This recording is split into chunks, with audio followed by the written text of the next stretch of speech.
Here I go.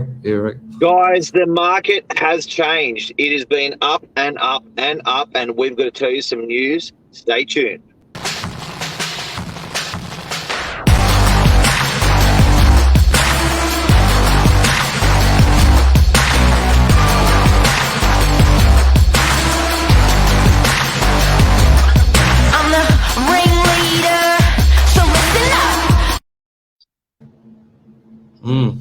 Good morning, everyone. Welcome to Morning Minutes. Myself, Michael Bergio, Mark Novak, special guest Lisa Novak to talk about the market. Tom Panos did a really, really interesting post, which I think a lot of people were thinking it, but he's called it because owners are acting very different. It's almost like when people hear that people are getting crazy prices, they adjust what their expectation is based on their sale, and then they add a lot more to it rather than looking back where the pricing was 3 or 4 months ago. We got the benefit that we're on the ground. We're dealing with a lot of residential sales, leasings, and commercial. So as what Tom call it? On the coal face. On the coal face. On the cold face, and it was freezing this morning. First morning we've had the heater on. So same here. We were the same, weren't we? All right, who wants to go first? Before we let Lisa rip in, Mark, what do you think? Okay. And then Lisa can take the show. No, look, she's had the. So rude. That's it. I'm out of here. She's just cut it. Even when we were preparing before, she was just cutting and shouting over it. It's aggressive, hey? It's aggressive. Okay. These boys need it. They need some posse around. Well, Lisa, Just to go the data before we get into it, what's brought this on? Clearance rates, New South Wales, even though Lisa doesn't love the data, but this would just a couple of numbers. New South Wales down 8%. Central Coast, where we saw one of the biggest growths for views online, down 20%, and out west down, I think 20% as it could just be a one-off or it could be the start of something. By the way, Northern Beach is still 91%, so you can still be greedy owners. Yeah. Interesting. Okay, I'm going to go first. Ladies first. First, yeah. So I actually called this quite a few weeks ago. I said I reckon we've got about a 3 to 4 week window until this market starts to taper off. And what I've seen, Burge, and I saw it a lot on Saturday, was buyer numbers were already down. We still have big buyer numbers, don't get me wrong. We're certainly, guys, let me just be clear, the market is not crashing.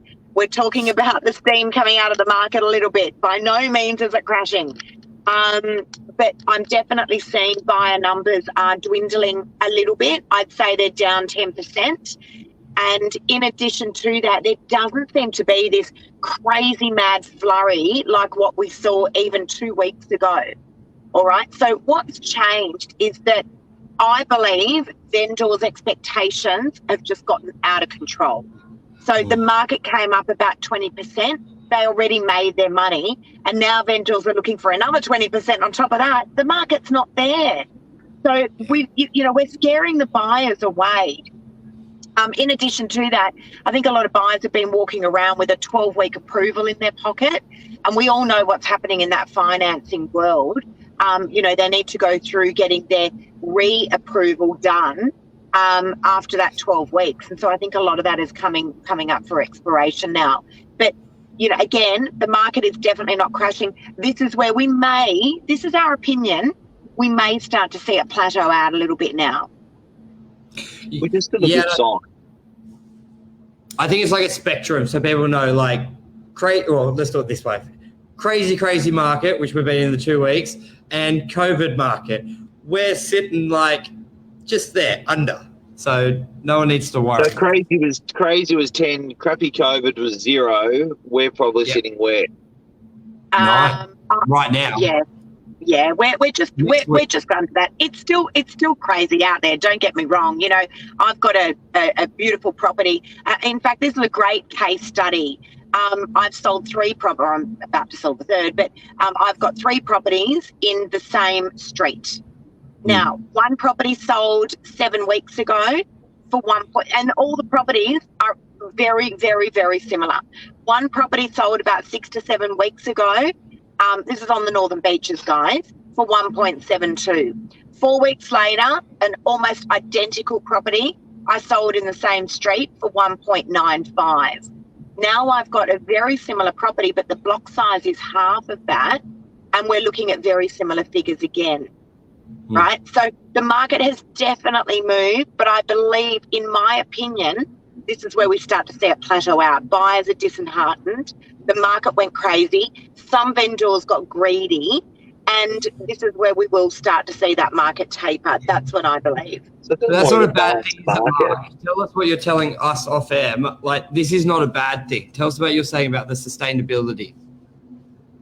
Well, I get a chance to have a chat. So, look, I think it's great news for buyers because it's bringing order back into the marketplace and it's creating a bit more of a balanced market. Still capital growth, so the market's still growing, and certainly it's not a time where people can sort of clap their hands and rub their hands, say, "Oh, okay, the bubble's going to burst." It's nothing like that, but it's just giving a bit of oxygen to the marketplace, to sellers, a bit more time to sell, to buyers, a bit more time to sell. And you know what? We're probably micromanaging the market. It's a bit like what's happening with COVID, with these AstraZeneca and all this stuff. Like, Yeah. you know, your health system used to hear about it a year later, or property market used to hear about it 6 months later. But we're really on the edge with information these days. So, you know, as a week change or a day changes, we're on the blower reporting what's happening. So that's what's happening. Yeah, we've also seen the market fast forward. What this property market, and this is Australia wide, has done in the last 6 to 8 weeks is usually what we would see it do over a period of 4 to 5 years. And so it's no surprise that we're starting to see it taper out a lot quicker than what we usually would. But as I said, guys, don't freak out. Vendors, don't freak out. That you've made amazing money. If the growth on the Northern Beaches was, let's suggest, 20%, that's 20% that you've made in about the last 8 weeks. So, if it starts to taper out now, you're still doing really, really well. But the rule of thumb is always to transact in the same market. And this is why, as real estate agents, we say that, because in a volatile market like this, the last thing you want to do is cash out only to find that the market shifts upwards in a couple of weeks, right? And it may be a roller coaster at the moment. We may start to see it plateau, but then we also may see it take off again, all right? As more stock comes to market, all those buyers may come back out in full force. Then we've got the international market as well, right, which is a massive one when the borders open. Yeah, and I was going to say, the stability of the plateauing is good for everyone. It's, yes, on the buyer side of it, where they don't feel like they're getting manipulated or taken advantage of underquoting.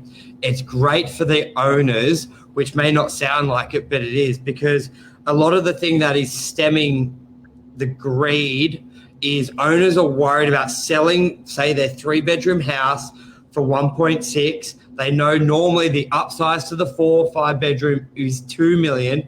They're hearing stories of they've sold and they can't even buy it back at what they sold, and they're getting less. So they're almost trying to protect themselves by getting a crazy price because they're worried they're not going to be able to buy back in, especially if they're upsizing. With the market stabilizing, they're going to know the price points.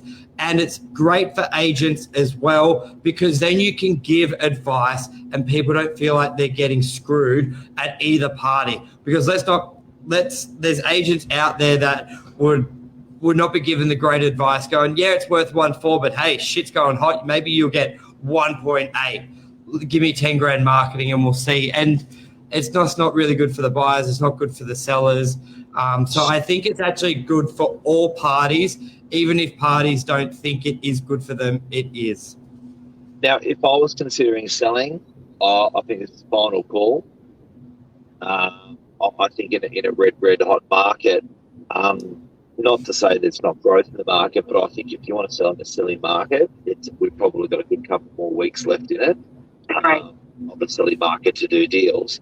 And if you're buying and selling in the market, it doesn't really matter. Doesn't mean you have to sell the next couple of weeks, but certainly I think if it was quite a loosely made decision, you can do it whenever. I'd probably be doing it now. I agree. I think, if I'm looking into my crystal ball, I actually think we're going to see a bit of a roller coaster at the moment. I think we're going to start to see the market taper off a little bit over the coming weeks. But then I believe as more stock comes on, because there'll be this mad dash to the gates at the final call for vendors, and I think we'll start to see quite a lot more stock come on, and I think that'll bring these buyers back out in full force for a little while. Buyers would have left the market because they get pissed off with properties going 20, 30% above, and they blame the agent. A lot of the time it's rightfully so, but a lot of time it's not. And we can sit here and be like, well, the reserves are reserved, the momentum went. Like, yes, we can always communicate better, but a lot of the time in a crazy market, it's crazy. We say it's crazy for a reason. There would have been a lot of buyers gone, no more. I've done contract checks, building reports on 3 houses. I haven't sold yet. Yeah. I'm not gonna sell and I'm not gonna buy. I'll sit out.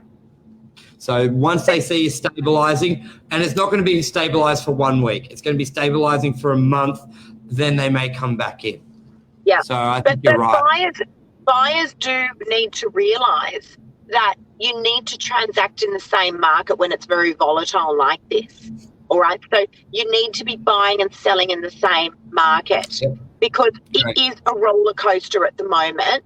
And it's not like we've all lived through COVID before and knew that there was going to be this massive big upswing in the property market. We don't know what's next, because usually we look back, right, over 40 years and go, this is the trend.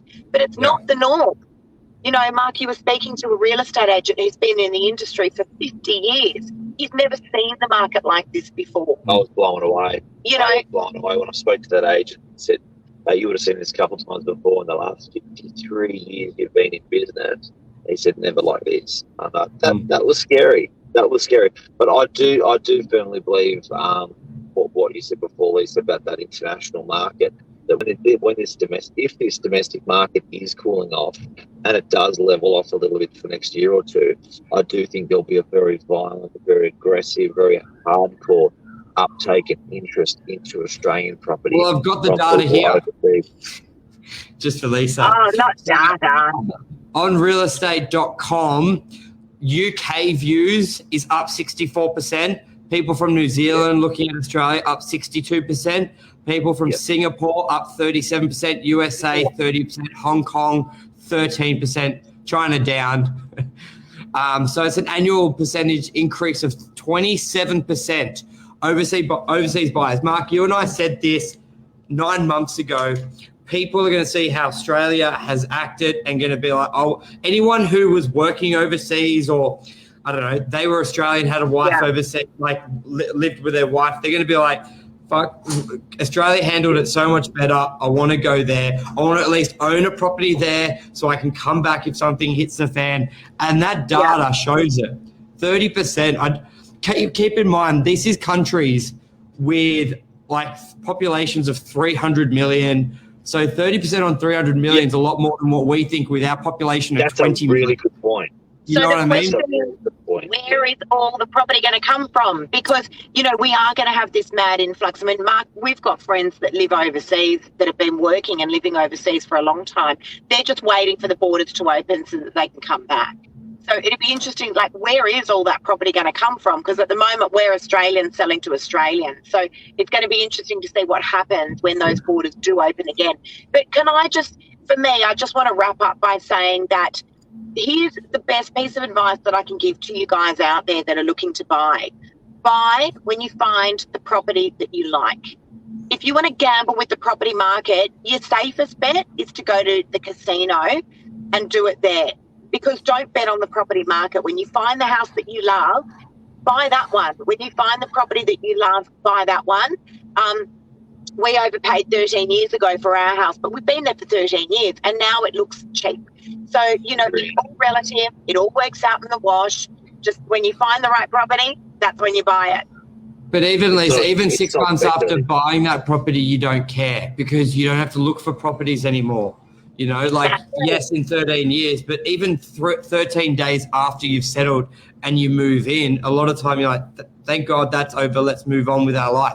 obviously to settle, you had to finance. So even if it went down 100 grand, you're like, or one sells next door for 100 grand less, you're like, what is that? It really doesn't mean anything to your mortgage repayment. Yes, it sucks in your gamble on the ego. property market. Yeah, it may suck on your ego, but not your dollars. Don't gamble on the Initially. property market. And bear in mind, if this market does start to plateau out, and it may, we're not falling into a hole. Let's be really clear about that. The market's still exceptionally strong. But if it does start to plateau out, your property that you're selling, that also will plateau out as well. It's all relative. You buy a property when you find the one that you like. Mark, anything else you want to add? Go hard. If they're going to lend you the money, take the money and go hard. Yeah, rates are still cheap. Have a great day. Thanks, Burge. Thank you, Lisa. Thank you. Thanks for having me on again, guys. Not a All cloud in good. the sky again today, guys, but cold. It's chilly. I've got the coat out. Have a great day, everybody. Bye.